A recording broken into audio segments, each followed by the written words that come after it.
Hola amigos, si le ponemos la lupa a los trabajadores en lo que tiene que ver con materia de progresividad, podemos darnos cuenta que cada día ganan menos, a pesar de que su trabajo continúe igual o inclusive con mayores recargas. Porque según el portal Numbeo, que es la base de datos más grande del mundo, la cual se alimenta de los aportes de los usuarios, refiere que el peor promedio salarial lo tiene Sudamérica, los países de Sudamérica, refiriéndose a Nicaragua, Colombia, México, Argentina, Ecuador, Bolivia, Chile. El promedio es el más bajo a nivel mundial.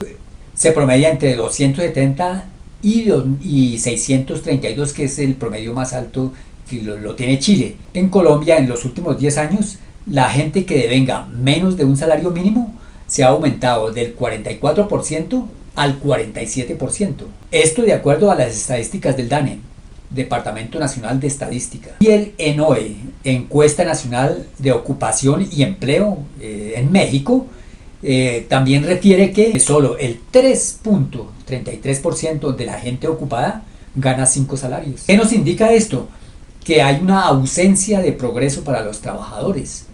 El progreso es algo que ha caracterizado a la humanidad. Recordemos que primero hubo un soberano que se proclamaba como el Estado y los súbditos aceptaban ser los elementos restantes. Luego vino la Revolución Francesa, donde ya esos súbditos hicieron exigencias. Después viene la República, donde se crean instituciones que velan por los derechos de los ciudadanos. Luego el Estado liberal, donde ya hay derechos civiles y políticos. Luego viene el Estado de Derecho, que tiene más garantías individuales y derechos sociales. Para terminar actualmente con el Estado Social de Derecho, donde hay total reconocimiento y garantía de los derechos económicos, sociales y culturales. Uno de los desafíos más importantes que tienen los diferentes estados es cumplir con los convenios que ha ratificado con los órganos internacionales, como la Organización Internacional del Trabajo.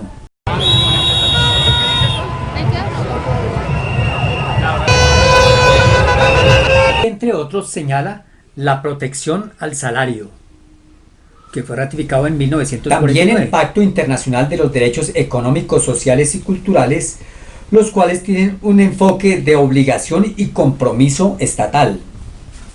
Tiene importantes aclaraciones sobre la progresividad,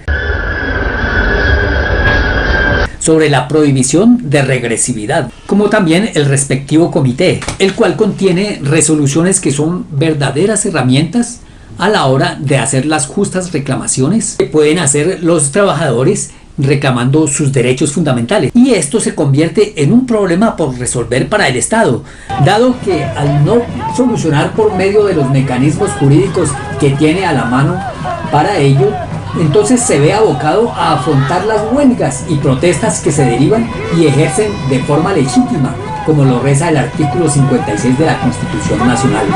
Teniendo en cuenta que el pacto mencionado refiere que hay acciones violatorias por parte de los estados cuando no hace lo necesario para satisfacer los derechos, cuando no deroga una norma que no deja disfrutar un derecho, cuando adopta deliberadamente una norma regresiva, cuando destruye de forma calculada la progresividad de un derecho. Y hay omisión cuando no deroga normas que son violatorias al pacto, cuando no adopta medidas que favorecen a los trabajadores de forma legítima, cuando no crea políticas en beneficio de la progresividad de los trabajadores. La filósofa, cronista y locutora Diana Uribe refiere que los derechos económicos, sociales, políticos y culturales son posteriores a la Revolución Francesa y justamente fue otra revolución la que dio origen a dichos derechos, la Revolución Industrial. En la misma línea que es ampliar el concepto de libertad y dignidad humana. Cada vez el concepto de libertad humana significan más cosas, tiene que ver con más cosas y eso es lo que va formulando las nuevas generaciones de derechos. Por eso su origen es ese, la Revolución Industrial. Entonces, ahora, ese es el origen, pero donde desde niños se adaptaban a las máquinas y permanecían allí inclusive hasta su muerte, adquiriendo toda clase de enfermedades por causas laborales. desencadenando entonces que se instauraran normas que protegieran a los trabajadores. Asimismo, el doctor Luis Bernardo Díaz, docente de varias universidades, indica en una de sus exposiciones sobre los derechos económicos, sociales y culturales sobre los derechos económicos, sociales y culturales o constitucionalismo social, en el entendido en que es uno de los vértices fundamentales. Que el nacimiento de ellas se debe a las jornadas extenuantes que tenían los trabajadores en épocas anteriores, y anota que son llamados de segunda generación, no porque sean menos importantes, sino porque se generaron después. Como derechos que se llaman de segunda generación y no porque sean de segunda clase. La gente confunde a veces, y a veces de manera maniquea. Es decir, producto de la progresividad. Asimismo, el licenciado Wilfrido Balín indica en su exposición ante los miembros de la sociedad civil cubana estos pactos, porque en realidad son dos, es el pacto de los derechos civiles. La transformación de los derechos humanos, de la Declaración de Derechos Humanos, que eran meras recomendaciones, fue mutando a la obligatoriedad por intermedio del pacto y también del comité. A el respeto real y efectivo de los derechos humanos y no a una simple posibilidad que se tomaba o se dejaba arbitrariamente, en muchos casos, por muchos gobiernos que no se comprometían seriamente con la Declaración Universal. Y así salió la idea de estos dos.